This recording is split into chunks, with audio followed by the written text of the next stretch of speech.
राज्य सरकार निश्चितपणानं शेतकऱ्यांची कर्जमाफी करण्याच्या भूमिकेचा आहे। मुळामध्ये लाडकी बहीण योजना असेल, वेगवेगळ्या योजना, अगदी वारकऱ्यांच्या दिंडीपर्यंत अनुदान देण्याचा कार्यक्रम असेल किंवा तळामध्ये पोलीस पाटलाचं मानधन असेल, असं वर्कर असेल, अंगणवाडी सेविका असेल किंवा शेतकऱ्याला 7.5 HP पर्यंत वीज मोफत देण्याचा कार्यक्रम असेल, जलसिंचनामध्येही मोठ्या पद्धतीनं कामाला गती घेतली गेलेली आहे आणि त्यामुळं थोडा कर्जमाफी द्यायला वेळ लागत आहे। पण मला वाटतं की कुणी त्याचा असा अर्थ काढू नये की देवाभाऊचं सरकार हे शेतकऱ्याच्या प्रश्नापासून पळ काढत आहे। मुळामध्ये शेतीमध्ये इन्फ्रास्ट्रक्चर ज्या पद्धतीनं आलं पाहिजे होतं त्या पद्धतीनं शेतीमध्ये इन्फ्रास्ट्रक्चर येऊ शकलं नाही, शेतीला पाणी मिळू शकलं नाही, शेतीला वीज मिळू शकली नाही। या सगळ्या व्यवस्थेपासून, सुविधापासून शेती व्यवसाय खऱ्या अर्थानं या महाराष्ट्रामध्ये गेली अनेक वर्ष लांब होता। त्याला जवळ आणण्याचं काम, त्या व्यवसायाला खऱ्या अर्थानं एक व्यावसायिक रूप देण्याचं काम, सुविधा देण्याचं काम या महाराष्ट्रामध्ये हे देवेंद्र फडणवीस यांनी केलं आणि म्हणून जलयुक्त शिवार योजना जन्माला आली आणि मोठ्या प्रमाणामध्ये राज्यामध्ये कामही झालं। कांदा चाळी मोठ्या प्रमाणामध्ये उभा राहिल्या, शेतकऱ्यांना FRP वाढवून मिळायला लागला, दुधाला अनुदान मिळालं। हे खऱ्या अर्थानं जे स्वतःला शेतकरी नेते म्हणून हे सरकार चालवत होते, शेतकऱ्यांचा जाणता राजा म्हणून हे राज्यकारभार या महाराष्ट्रामध्ये करत होते, त्यांना मागं टाकून 4 पावलं पुढं खऱ्या अर्थानं देवाभाऊ नावाचं व्यक्तिमत्व या ठिकाणी गेलं। ठीक आहे, अनेक लोकांच्या पोटामध्ये खळा आहेत की देवाभाऊ नावाचं हे व्यक्तिमत्व ज्याच्याकडे साखर कारखाने नाहीत, दूध संघ नाही, बँका नाहीत, ज्याच्या वंश पारंपरिक राजकारणाचा व्यवसाय नाही, जे आमदार खासदाराच्या जहागीरदाराच्या घरातनं जन्माला आलं नाही, असं पोरगं राज्याचा कारभार हाकत आहे। आणि म्हणून त्याला घेरण्यासाठी अनेक युक्त्या खुलपत्या या महाराष्ट्रामध्ये मागेही चालत होत्या, आताही चालत आहेत।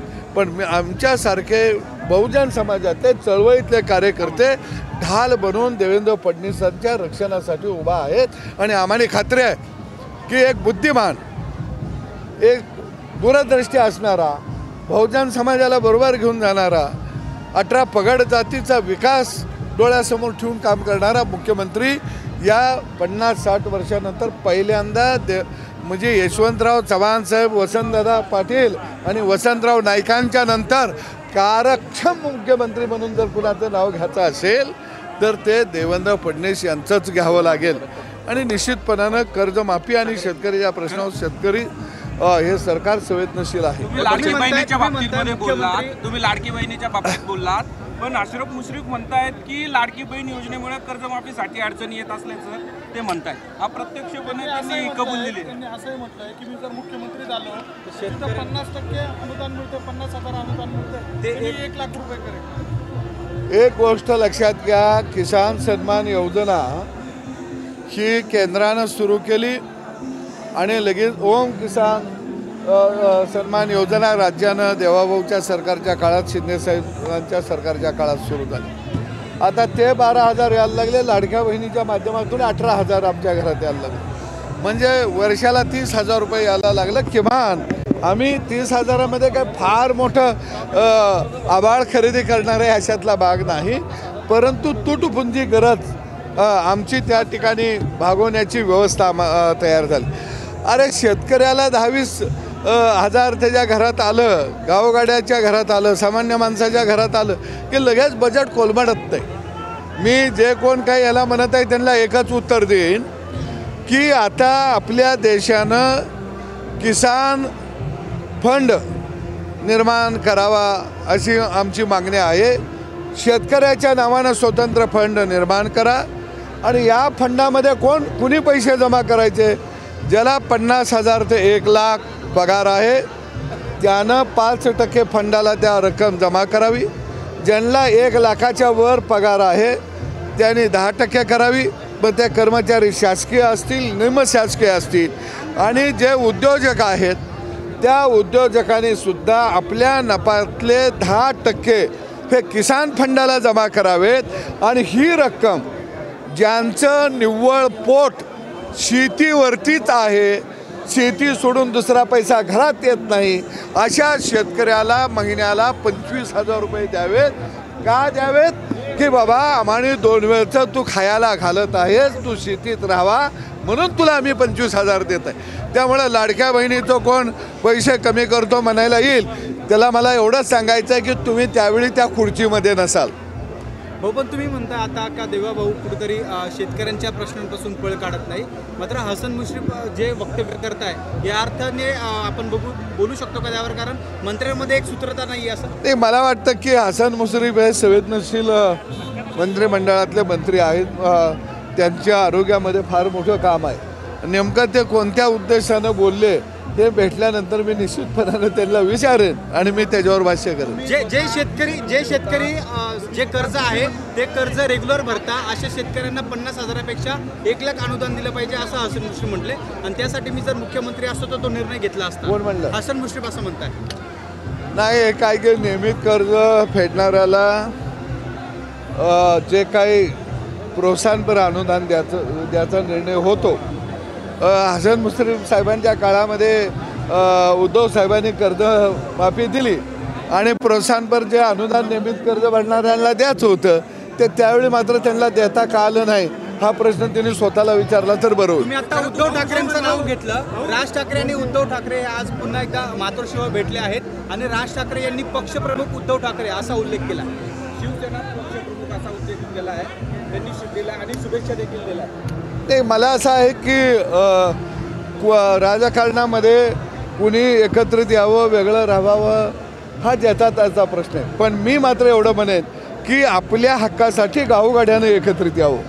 हे ह्यांच्या हक्कासाठी एकत्रित येत आहेत आणि गावगाड्यांनी आपल्या श्रमाच्या घामाच्या दामासाठी एकत्रित यावं शेतकऱ्यांना, असं मी या निमित्तानं आवाहन करेन. साहेब, एकीकडे कसं आहे की आम्ही खेडेगावात जन्मलो आणि चळवळीतनं इथंपर्यंत आलो. आमच्या हाताला कधी पत्ते आणि हे ते जुगार हे आम्ही नुसतं ऐकतच राहिलो.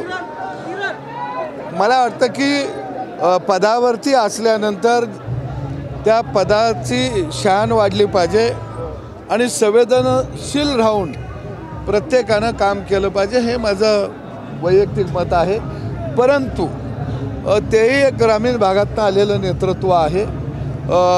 नेमकं आता त्यांच्या पक्षानं निर्णय करायचा आहे की काय करावं त्या बाबतीमध्ये, कारण मी त्या बाबतीमध्ये बोलणं योग्य आहे असं मला वाटत नाही. पण शेतकऱ्यांना भिकारी म्हणणं, त्यानंतर सरकारला भिकारी म्हणणं आणि आता ओसडगाव गावची पाटीलकी म्हणजे कृषी मंत्रीपद असं त्यांनी म्हटलं. वारंवार जे वक्तव्य करताय आपल्याला असं वाटत नाही का त्यांनी राजीनामा दिला पाहिजे? नाही, मी शेवटी तो राष्ट्रवादी पक्षाचा अंतर्गत प्रश्न आहे. त्याने काय निर्णय घ्यायचा त्या पक्षाच्या नेतृत्वानं तो खऱ्या अर्थानं निर्णय घ्यायचा. परंतु शेतकऱ्यांच्या बाबतीमध्ये बोलत असताना किंवा कोणत्याही समाज मनाविषयी बोलत असताना आपण पदावर असताना भान राखून भाष्य केलं पाहिजे. एक गावगाड्यामध्ये एक मन आहे, तोंड बडबडतं डोंगण मार खातं, तशी अवस्था आता झालेली आहे. शेतकरी म्हणून तुम्ही त्या सगळ्या प्रकरणाकडे कसं बघता, काय वाटतं? मला वाटतं की कृषी खातं हे फार मोठं खातं आहे. राज्यामधला 1.5 कोटी शेतकरी त्या खात्याच्या माध्यमातून शेतीवरती आज काम करत आहे किंवा त्या खात्याअंतर्गत येत आहे. आणि म्हणून मला वाटतं की कृषी खात्यातल्या मंत्र्यांनी खऱ्या अर्थानं शेताभातात राबणाऱ्या माणसाजवळ बसून त्याचे दुःख जाणून काम करावं. बऱ्याच वेळा मंत्री झालं की मातीचा आणि त्यांचा संबंध येत नाही आणि मग तो जगमामध्ये भावण्याच्या भरामध्ये ओघामध्ये वक्तव्य लोक करत राहतात. ही अशी वक्तव्य करण्यानं खऱ्या अर्थानं शेतकऱ्यांच्या मनामध्ये एक नैराशाही निर्माण होती आणि आपल्या प्रश्नावर काम करणारा शेतकी मंत्री मिळाला नाही याचं दुःखही तयार होतं. तुम्हाला असं म्हणायचं आहे का माणिकराव कोकाटेंची देखील तशीच परिस्थिती झाली आहे? तुम्हाला असं म्हणायचं आहे माणिकराव कोकाटेंची देखील तशीच परिस्थिती झाली आहे? मी प्रत्येक जण काम करत आलेला असतो. माणिकराव कोकाटे इथंपर्यंत आले याचा अर्थ त्यांनी संघर्ष केलेला आहे. गेली अनेक वर्ष ते निवडणुका जिंकत आहेत, हारत आहेत. त्यामुळं मी त्यांचा संघर्ष कमी लेखणार नाही, कारण तिथल्या मतदारांनी, त्या मतदारसंघानं त्यांच्यावरती विश्वास दाखवलेला आहे. त्यामुळं मला त्यांच्यावर गैरविश्वास दाखवण्याचा अधिकार नाही, परंतु पदावर असताना संवेदना जागा ठेवून काम करायला पाहिजे हे मी म्हणतो. एकनाथ खडसे आहेत, त्यांच्या जावयावरला रेव पार्टीमध्ये पकडण्यात आलं आहे. काय वाटतं तुम्हाला, एका मोठ्या नेत्याच्या जावयाने हे सगळं कृत्य करणं, गांजा सापडणं, अंमली पदार्थ सापडणं? मला वाटतं की राजकीय किंवा सामाजिक क्षेत्रामध्ये काम करत असताना समाज आपल्याकडे बघत असतो. खडसे साहेब हे सुद्धा जुने जाणते भले मोठे नेते आहेत आणि मला वाटतं की प्रत्येकानं एक लक्ष्मण रेषा जीवनामध्ये आपल्या आखली पाहिजे आणि ती आखावी असं माझं वैयक्तिक मत आहे. कारण हा महाराष्ट्र साधू संतांचा महाराष्ट्र आहे, हा महाराष्ट्र क्रांतिकारकांचा महाराष्ट्र आहे, हा महाराष्ट्र कष्टकऱ्यांचा आहे, लढाऊ माणसांचा आहे. या महाराष्ट्राला राजकारणातल्या आम्ही मंडळीनं चांगला संदेश देऊया एवढी मी अपेक्षा व्यक्त केली. असं म्हणतात की हे यंत्रणेचा गैरवापर करून अशा पद्धतीचं काम केलं जातं, सरकार या पद्धतीने काम करतं. नाही, विरोधक म्हणत आहे त्या यंत्रणेचा गैरवापर करून हे सगळं सरकार यंत्रणा हाताशी धरून करत आहे. ते रोज काशीला जाऊन सगळे विरोधक आंघोळ करून येतात, सकाळी उठले की गोमूत्र अंगावर शिंपडून घेतात आणि उघड्या अंगानं जाऊन परमेश्वरासमोर लोटांगण घालतात. अरे 50 वर्षे याच्यापेक्षा वाईट धंदा केला, अरे आमच्या पाठी सोलून निघाल्या, अनेक लोकांना आंदोलनात आलं तर तुम्ही कसं तुडवलं हे आम्ही बघितलं आहे. आंदोलन एका भागात, दुसऱ्या भागात तुम्ही गुन्हे टाकायचे त्याच कार्यकर्त्यावरती. म्हणून मला वाटतं या विरोधक जे आहेत हे सगळे जोकर आहेत आणि ह्या जोकरनी सरकारवर तर अजिबात बोलू नये, कारण तुम्ही पहिलं प्रचंड धिंगा नाच केलेला आहे, अजून तुमच्यावर वळ आलेली नाही, ती आणली पाहिजे असं मला वाटतं. चळवळीतले नेते, कष्टकऱ्यांचे नेते, शेतकऱ्यांचे नेते असलेले सदाभाऊ खोत पुन्हा आम्हाला मंत्रिमंडळात दिसतील का? अरे शेतकऱ्याची जी परिस्थिती आहे ती बी आमची तशीच आमची परिस्थिती आहे. देवाभाऊला आम्हाला आपलं आमदार केलं, आम्ही त्या शेतकऱ्याच्या बांधावरचा प्रश्न मंत्रालयाच्या बांधावर मांडायची संधी मला देवाभाऊनं दिली. मंत्रिमंडळाला इथं गडी रोज सकाळी शर्यतीला उतरावं तसं पळत सुटली ती, आणि आम्ही कुठं जाऊ वर विचारी धरून, आम्ही आई तिथं बांधावर योग्य आहे. तुम्ही आता भाषणात म्हटले ना की आमची चाल ढकल गाडी आहे, गोपीचंद पडळकर 30-35 वर्षे आता काही हालत नाही. ते मी म्हटलं की बाबा एका मतदारसंघ तिने निवडला, मतदारसंघामध्ये ते 40,000 निवडून आले आणि तिथल्या जनतेचे काम ते मोठ्या ताकदीनं करत आहात. निश्चितपणानं 20-25 वर्षे त्यांना काही प्रॉब्लेम येणार नाही. आम्ही मागच्या दारानं आलो आहे, ती आता पुढच्या दारानं आली आहे. परंतु चळवळीमध्ये येणारा कार्यकर्ता हा निवडणुका लढवण्यासाठी येत नसतो, मतदारसंघ बांधण्यासाठी येत नसतो, तर त्या समाजाचे प्रश्न सोडवण्यासाठी येत असतो आणि राज्यभर भटकावं लागतं. निवडणुका जिंकायचं म्हणलं की मतदारसंघामध्ये बसून राहावं लागतं.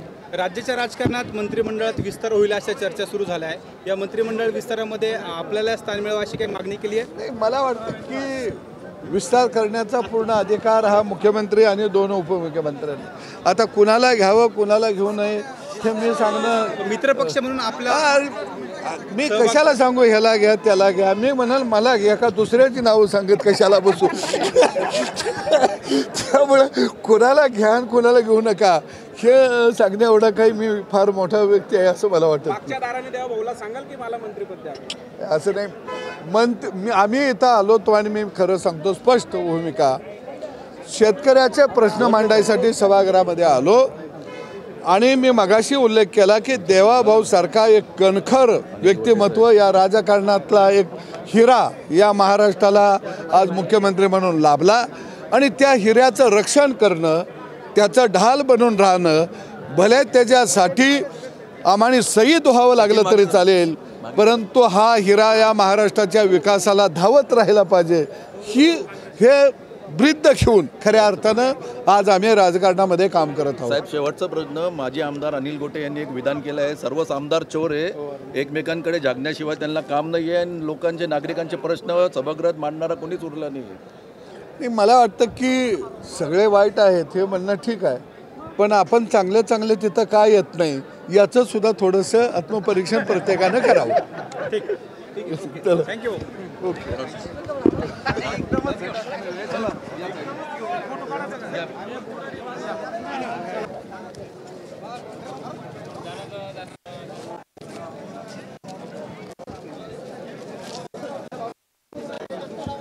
चला घ्या. बोला बोला बोला. नाशिक जिल्ह्यामध्ये कांदा हे महत्त्वाचं आणि नगदी पीक आहे. कांद्याचा भाव प्रचंड प्रमाणामध्ये कमी झालेले आहेत. मी राज्य सरकारला विनंती करेन की कांदा उत्पादक शेतकऱ्याला आता अनुदान देणं अत्यंत गरजेचं आहे, दिलासा देणं अत्यंत गरजेचं आहे. आणि कांद्याच्या प्रश्नावरती दीर्घकालीन आता उपाययोजना करण्याची गरज निर्माण झालेली आहे. मुळामध्ये कांद्यावरची निर्यात बंदी कायमस्वरूपी हटली गेली पाहिजे. सातत्यानं आपण भाव वाढले की लगेच निर्यात बंदी करतो, त्यामुळं बाजारपेठेमधली जागतिक बाजारपेठेमधली विश्वासार्हता आपली कमी होती आहे. चीन आणि पाकिस्तानसारखे देश व्हिएतनामपर्यंत किंवा वेगवेगळ्या फिलिपिन्स देशापर्यंत पोचलेले आहेत कांदा घेऊन. आज बांगलादेश आपला कांदा घेत नाही. का घेत नाही तर आपल्याला इथं कांद्याचे भाव वाढले की आपण लगेच निर्यात बंदी घालतो. त्यामुळं जागतिक बाजारपेठेमध्ये भारताचा कांदा याची विश्वासार्हता त्या ठिकाणी टिकून राहिली नसल्यामुळं आज अनेक देश आपल्याबरोबर करार करायला तयार नाही आहेत. आणि म्हणून आजच्या परिस्थितीमध्ये केंद्रानं कांदा निर्यातीला अनुदान द्यावं, कांद्याच्या वाहतुकीला अनुदान द्यावं आणि भविष्यामध्ये कधीही निर्यात शुल्क निर्यात बंदी लावणार नाही असं धोरण जाहीर करावं. आणि मी सरकारला आपल्या माध्यमातून विनंती करतो, कशासाठी कांद्यावर निर्यात बंदी लावता? 60 रुपये किलो झाला, 80 रुपये किलो झाला, अरे होऊन दे की तो 80 होऊन दे, 200 होऊन दे, 300 होऊन दे, खाऊ नका ना कांदा.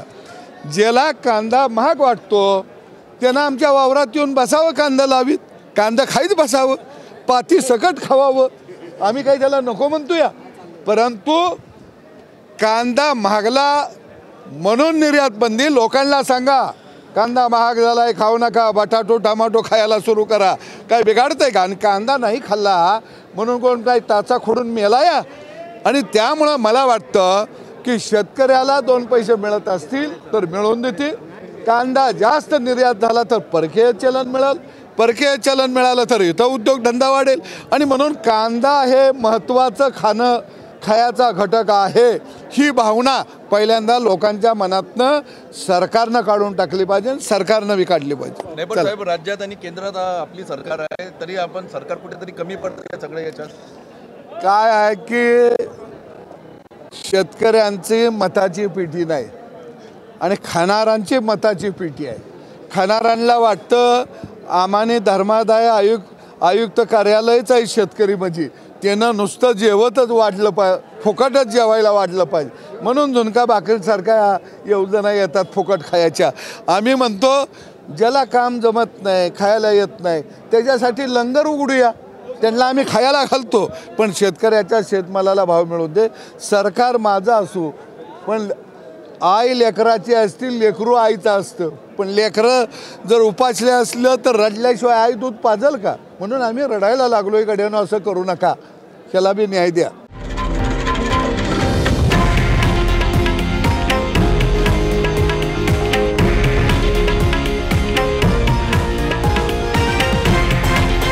हे आहे देशातील नंबर 1 न्यूज नेटवर्क आणि आपण पाहत आहात TV9 मराठी, एकमेव.